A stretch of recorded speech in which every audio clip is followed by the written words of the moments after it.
Welcome to the ক্রীড়ার দুনিয়া। তো বন্ধুরা, আমাদের টাইগাররা জিম্বাবুয়ের বিপক্ষে প্রথম টি-20তে মাঠে নামতেছে। তো বন্ধুরা, সেই প্রথম টি-20তে স্কোয়াডটা কেমন হবে সেটা নিয়ে আজকে আমাদের আলোচনা। আমরা সেটা নিয়েই আজকে আলোচনা করব বন্ধুরা। তো চলেন আলোচনায় চলে যাওয়া যাক। বন্ধুরা, আমরা দেখব যে ওপেনিংয়ে তানজিদ হাসান তামিম থাকবেন, এটা একদম পাকা কথা, কারণ উনি ভালো খেলতেছেন। এবং লিটন দাস, আপনারা যে যাই বলেন না কেন যে লিটন দাস থাকবেন না, অমুক তমুক সমুক, বাইরে ভাই লিটন দাস থাকবেন, এটা আমি অলরেডি আমার একটা ভিডিওতে আলোচনা করেছি। হয়তো বা ভিডিও চলে এসেছে কিংবা আসেনি, আসলে দেখতে পারবেন, আর চলে আসলেও হয়তো আপনারা দেখে ফেলেছেন। তো বন্ধুরা, লিটন দাস থাকবেন ওপেনিংয়ে, দুইজন থাকবেন ওপেনিংয়ে। পারভেজ হোসেন ইমন উনি থাকবেন না, এটা জাস্ট আছেন স্কোয়াডে এটাই।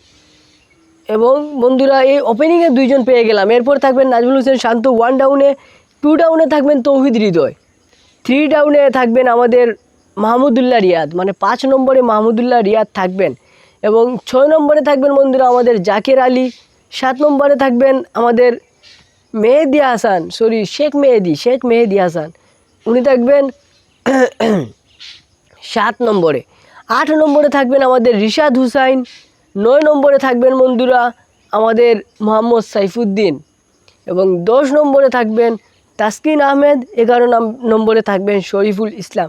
এখানে বন্ধুরা একটা কথা বলে রাখা ভালো যে শরীফুল ইসলাম ওই সাইফুদ্দিনের জায়গায় হয়তো বা তানজিম হোসেন সাকিবও খেলতে পারেন।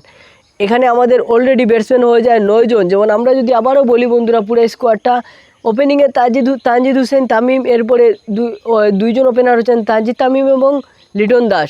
1 ডাউনে খেলবেন নাজমুল হোসেন শান্ত, 3 জন ব্যাটসম্যান। তারপর 2 ডাউনে খেলবেন তৌহিদ হৃদয়, 4 জন ব্যাটসম্যান। 3 ডাউনে খেলবেন মাহমুদুল্লাহ, 5 জন ব্যাটসম্যান। 4th ডাউনে খেলবেন জাকের আলী, 6 জন ব্যাটসম্যান। 5th ডাউনে খেলবেন মেহেদি হাসান, 7 জন ব্যাটসম্যান। তারপর 6th ডাউনে খেলবেন মিস্টার রিশাদ হুসাইন। প্রায় 8 জন আমরা অলরেডি ব্যাটসম্যান হয়ে যায়। সেখানে 2 জন বোলার আছে। এখন লাস্ট 3 জন বোলার থাকলে হয়তো বা মোহাম্মদ সাইফুদ্দিনও খেলতে পারেন, কারণ উনি পাক্কা একজন বোলার বলাই যায়। তাই এখানে বলা যায় যে বন্ধুরা, আমরা 9 থেকে 10 জন ব্যাটসম্যান নিয়ে আমরা কিন্তু খেলবো। সেখানে বোলারও অলরেডি 5 জন থাকবেন, 9 জন ব্যাটসম্যান এবং 2 জন বোলার, তাসকিন আহমেদ এবং শরীফুল ইসলাম। সাথে মোহাম্মদ সাইফুদ্দিন আছেন বোলার, রিশাদ হুসাইন আছেন লেগ স্পিনার, তারপর শেখ মেহেদি আছেন অফ স্পিনার, এবং মাহমুদুল্লাহ আছেন পার্ট টাইম বোলার। এবং তাদের দিয়েই কাজ চালাতে পারবেন নাজমুল হোসেন শান্ত, এটা আমি মনে করি। তো বন্ধুরা, স্কোয়াডটা আপনাদের কাছে কেমন লেগেছে অবশ্যই কমেন্টে জানিয়ে দিবেন। আর ইনশাল্লাহ আমরা ম্যাচটা জিতবো, এটাই আশা করি। আর দেখা হচ্ছে নেক্সট ভিডিওতে বন্ধুরা। ভিডিও ভালো লাগলে অবশ্যই লাইক, কমেন্ট এবং সাবস্ক্রাইব করবেন চ্যানেলটা, অবশ্যই ভিডিওতে লাইক দিবেন। দেখা হচ্ছে নেক্সট ভিডিওতে। আজকের মতো বিদায়, ভালো থাকবেন, আসসালামু আলাইকুম।